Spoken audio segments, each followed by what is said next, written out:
بسم اللہ الرحمن الرحیم رب اشرح لی صدری ویسر لی امری واحلل عقدۃ من لسانی یفقهوا قولی سبحانک لا علم لنا الا ما علمتنا انک انت العلیم الحکیم۔ کلاس 3 کے عزیز طلباء و طالبات، السلام علیکم ورحمۃ اللہ وبرکاتہ۔ امید ہے کہ آپ سب خیریت سے ہوں گے۔ تو چلیے، آپ کا یہ اسلامیات کا پیریڈ اسٹارٹ ہو چکا ہے۔ تو ہم لوگوں نے سبق نمبر 16 پڑھ چکا ہے۔ تو آج پڑھنا کیا ہے؟ سبق نمبر 17، چیپٹر نمبر 17۔ اس میں ہیں اللہ کو یاد کرنے کے طریقے۔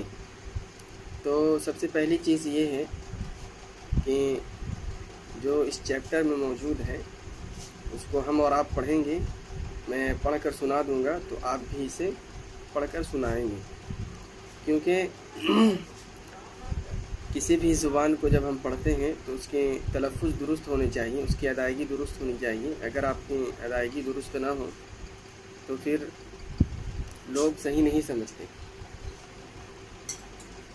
تو سب سے پہلے ہم پڑھ کر سنائیں گے، اور دوسری چیز یہ ہے کہ جو اس میں بھاری الفاظ آئیں گے اس کے معنی آپ کو یاد کرنے ہیں، ٹھیک ہے؟ اور تیسری چیز یہ ہے تو جو باتیں اس سبق میں کہی گئی ہیں ان کو ہم کو سمجھنا ہے اور اپنے ذہن میں محفوظ رکھنا ہے، اور غور و فکر کے ساتھ سمجھنا ہے، اور جو چیزیں یاد کرنے کے لیے دی گئی ہیں اس کو یاد کرنا ہے، ٹھیک ہے؟ زبانی یاد کر کے اسے محفوظ رکھیں گے اور اسے ہمیشہ استعمال میں لائیں گے، یوز کرتے رہیں گے۔ تو چلیے، اللہ کو یاد کرنے کے طریقے۔ ہمارے پیغمبر محمد صلی اللہ علیہ وسلم نے ہمیں اللہ کو یاد کرنے کے مختلف طریقے سکھائے ہیں، الگ الگ طریقے سکھائے ہیں۔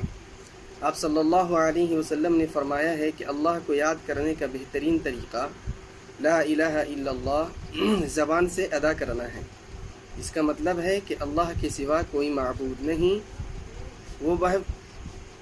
یہ دو جو الفاظ ہیں نیچے آ رہے ہیں، دو بہت چھوٹے کلمے ہیں جن کو زبان سے ادا کرنا آسان ہے، لیکن اللہ کی نظر میں ان کی بڑی اہمیت ہے، بہت زیادہ اہمیت ہے اللہ کے نزدیک۔ حدیث میں آیا ہے کہ اللہ کے رسول صلی اللہ علیہ وسلم نے فرمایا کہ دو کلمے ایسے ہیں جو زبان پر تو بہت آسانی کے ساتھ ادا ہو جاتے ہیں، مگر اللہ کے نزدیک یہ بہت محبوب ہیں اور بہت زیادہ اللہ کو پسند ہے۔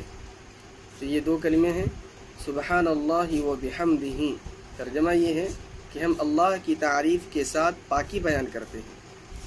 دوسرا یہ ہے سبحان اللہ العظیم، پاک ہے اللہ کی ذات جو سب سے اعلیٰ یعنی اونچا ہے۔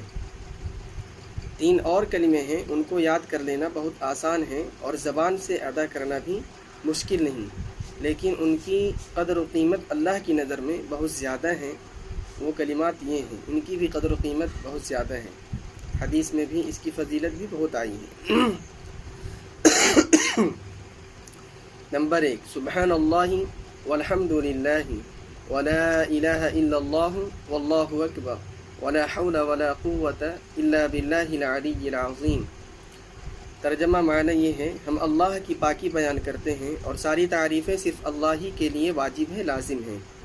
اللہ کے سوا کوئی معبود نہیں ہے، اللہ بہت بڑا ہے، اللہ کے سوا کسی کے پاس کوئی طاقت اور قوت نہیں ہے، وہ انتہائی بلند و بالا اور مکمل طور پر با اختیار ہے، اس کے قبضے میں ہر چیز اللہ تعالیٰ کے اختیار میں ہے، وہ جو چاہتے ہیں وہ کرتے ہیں، ٹھیک ہے؟ نمبر 2 پہ ہے لا الہ الا اللہ وحدہ لا شریک لہ لہ الملک ولہ الحمد یحیی ویمیت بیدہ الخیر وہو علی کل شیء قدیر۔ معنی یہ ہے، ترجمہ، کوئی معبود نہیں سوائے اللہ واحد کے، ایک اللہ کے، اس کا کوئی شریک نہیں، مالک الملک وہی ہے، بادشاہت اسی کی ہے، ساری تعریفیں اسی کے لیے واجب ہیں، وہی زندگی دیتا ہے اور وہی موت بھی طاری کرتا ہے، وہی زندگی اور موت کا مالک ہے، ٹھیک ہے؟ ساری خیر و بھلائی اسی کے ہاتھ میں ہے اور اسے ہر چیز پر پوری قدرت حاصل ہے، اور اسے اللہ تعالیٰ کو ہر چیز پر پوری قدرت حاصل ہے۔ اللہ تعالیٰ جس طرح چاہیں وہ کر سکتے ہیں۔ جس چیز کو جس طرح چاہیں وہ کر سکتے ہیں۔ نمبر 3 پہ ہے اللہ کے پیغمبر محمد صلی اللہ علیہ وسلم کے بارے میں کہا جاتا ہے کہ آپ صلی اللہ علیہ وسلم نے فرمایا لا حول ولا قوت الا باللہ پڑھنا جنت کے خزانوں میں سے ایک ہے، ٹھیک ہے۔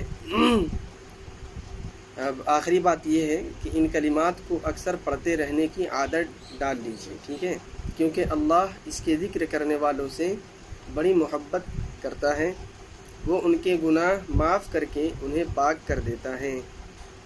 ان کلمات کو زبانی یاد کر لیں اور اپنی روزمرہ کی زندگی میں انہیں اکثر زبان پر جاری رکھیں۔ آخر